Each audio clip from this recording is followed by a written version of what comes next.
The iPhone 16 Pro gets a bigger display and the 5x tetra prism zoom from the Max without a price hike. Add in promising Apple Intelligence features, a smarter Siri, and longer battery life, and this is a compelling flagship phone value.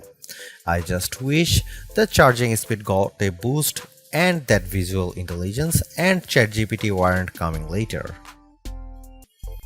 Don't expect much new from the iPhone 16 display. The only real news beyond the size increase to 6.3 inches for this OLED screen is that it can get dimmer.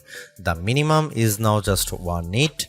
I put the two phones side by side in a dark room and I noticed the difference immediately.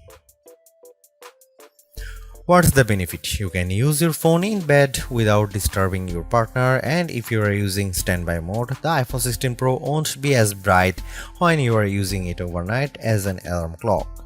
Otherwise, you get the same 120Hz refresh rate on this Pro Motion display and the same max brightness. Apple claims a peak brightness of 2000 nits outdoors and 1600 nits for HDR content. We simulate outdoor conditions with a flashlight and the iPhone 16 Pro reached 1553 nits. That's higher than the Galaxy S24 Ultra but way behind the Google Pixel 9 Pro. Apple has added a new button to the iPhone 16 Pro, but it's not technically a button. The camera control is a recessed capacitive switch that provides haptic feedback. Press once to launch right into the camera and press again to snap a photo. It's simple and works well in landscape and portrait mode. I found it easy to launch straight into the camera and I like that you can press and hold the camera control to record a video. Though, if you take your finger off the button, the video stops. I wish you could customize that. The camera control has a lot of tricks, including the ability to zoom in and out by sliding your finger left and right on the button, and a soft double press launches a mini menu. You can scroll through to tweak things like exposure, depth, and choose photographic styles. There's a learning curve to camera control, but I'm glad that it's an option. Plus, this frees up the action button on the left side of the iPhone 16 Pro for programming other shortcuts. The iPhone 16 Pro has a few key upgrades that I appreciated during my testing. There's a sharper 48MP ultra-wide camera, a faster 48MP main fusion camera with zero shutter lag, and the 5x tetra prism zoom borrowed from the Pro Max series. In addition, photographic styles are integrated directly into the Camera and Photos app, so you can change skin undertones and the mood effect of your photo on the fly. Plus, you can tweak it after the fact. To test the iPhone 16 Pro's faster performance, I had my son take a photo of me shooting a jump shot side by side with the iPhone 15 Pro, and the result is brighter and more detailed image. How does the iPhone 16 Pro compare to the best camera phones? I shot a number of pictures using the iPhone 16 Pro alongside the Samsung Galaxy S24 Ultra and the Google Pixel 9 Pro XL to find out. I put the ultra-wide camera to the test on the iPhone 16 Pro with this shot of a beach and Apple comes out on top. The colors are more natural through the iPhone versus the Galaxy S24 Ultra, and Samsung's peak looks distorted on the right side by the flowers. Here are some camera samples of iPhone 16 Pro.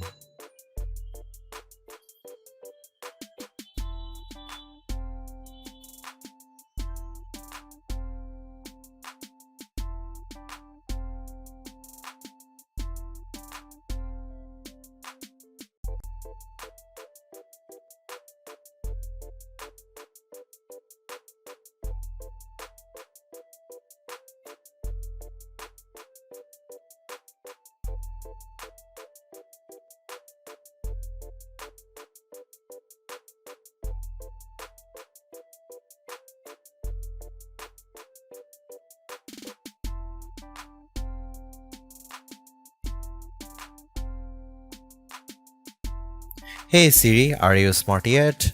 Apple Intelligence isn't officially coming to the iPhone 16 series until October, but I was able to try out some of this feature ahead of its official launch as part of the iOS 18.1 developer preview. Writing tools can be fairly helpful. I used it to summarize a long note in the Apple Notes app and it came up with a useful summary. I also had fun with writing tools trying to rewrite an email I purposely wrote in a rude tone, choosing the professional option, and the result was indeed closer to what I would usually send. I also used Apple Intelligence to look up how to do various things on the iPhone and get back step-by-step instruction for how to screen record on your iPhone, so you'll definitely spend less time looking up how to at online. On the Photos front, my favorite Apple Intelligence feature is Memory Movie. You can give the Photos app a prompt like a beach memories through the years with an upbeat soundtrack, and you will see the AI go to work sifting through all your photos and videos, and the end result was pretty satisfying, fittingly ending with a sunset peak.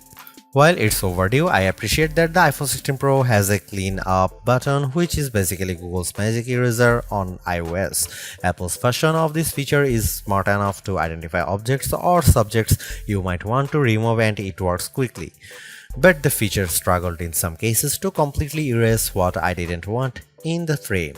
Siri is definitely the biggest upgrade with Apple Intelligence. It's a lot more conversational and forgiving of mistakes as we speak.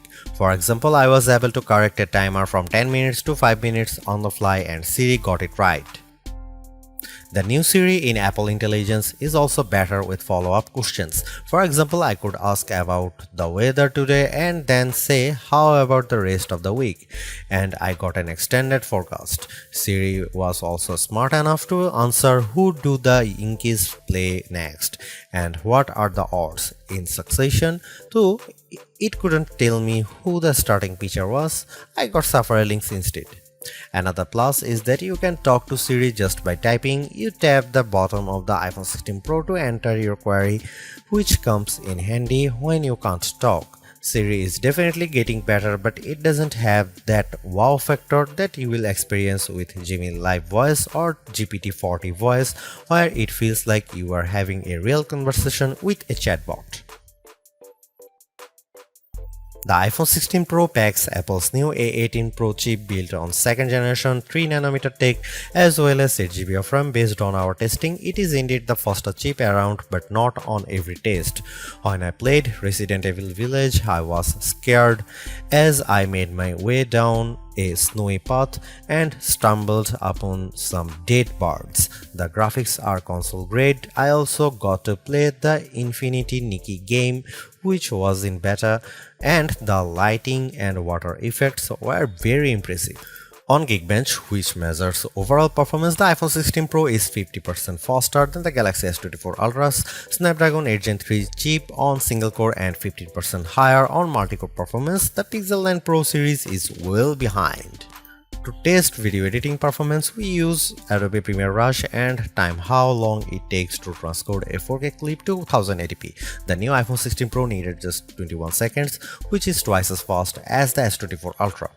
On the graphics front, the iPhone 16 Pro features a 6-core GPU compared to 5 cores for the regular iPhone 16 models. Apple says you should get 20% faster performance than the iPhone 15 Pro.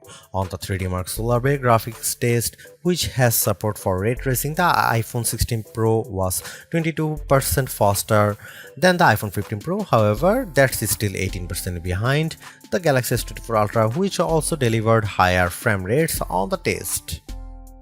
The iPhone 16 Pro Max features a new internal design with a graphite-clad aluminum substructure that's supposed to result in 20% better sustained performance. To test this claim, we ran the 3D Mark Wildlife stress test for 20 minutes. The iPhone 16 Pro turned in a stability score of 66%. It hit a higher overall loop score than iPhone 16 Pro Max but had a bigger drop-off. The Galaxy S24 Ultra's score was worse at 60.4%. Interestingly, the iPhone 16 Pro Max turned in a stronger stability score of 84%, which is better than the 75% from the iPhone 15 Pro Max. The iPhone 16 Pro gets a bigger battery life boost thanks to a larger battery and other efficiencies. On our benchmark test, which involves continuous web surfing at 150 nits of screen brightness, the new iPhone 16 Pro lasted 14 hours and 7 minutes, which is a big jump from the 10 hour and 53 minutes from the iPhone 15 Pro, and enough to just crack our list of the best phone battery life. The Google Pixel 9 Pro lasted 13 hours 37 minutes, so it was a bit behind. The larger Galaxy S24 Ultra endured for 16 hours 45 minutes. The bad news is that the iPhone 16 Pro has the same 20-watt charging speeds as before, so it wasn't a surprise to see it get to 56% capacity in 30 minutes. The Google Pixel 9 Pro's 45-watt charger was worse at 49%, but the S24 Ultra reached 71% in the same time. Despite reports that iPhone 16 Pro supports 45-watt charging, we did not see a difference in our testing.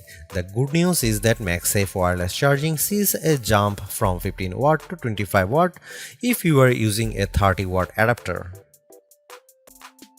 Overall, the iPhone 16 Pro is arguably the best flagship phone under $1,000. You get the same excellent cameras as the iPhone 16 Pro Max for $200 less, and I think the screen is big enough at 6.3 inches while being easy to use with one hand. I also like the improved battery life, handy camera control, and compelling audio mix feature for videos. The Apple Intelligence capabilities such as writing tools, the new Siri, and cleanup show promise, but some of the more exciting features like ChatGPT integration, image playground, and the Google Lens like visual intelligence are coming later. In terms of the competition, I think the Galaxy S24 Plus and Google Pixel 9 Pro have more compelling AI features right now, but I prefer the camera system from the iPhone in many cases and the extra performance from its A18 Pro chip. Should you upgrade to the iPhone 16 Pro? If you have an iPhone 13 Pro or older phone, I'd say yes. And if you have an iPhone 14 Pro, I'd say wait to see how well Apple Intelligence works once it fully rolls out before you buy.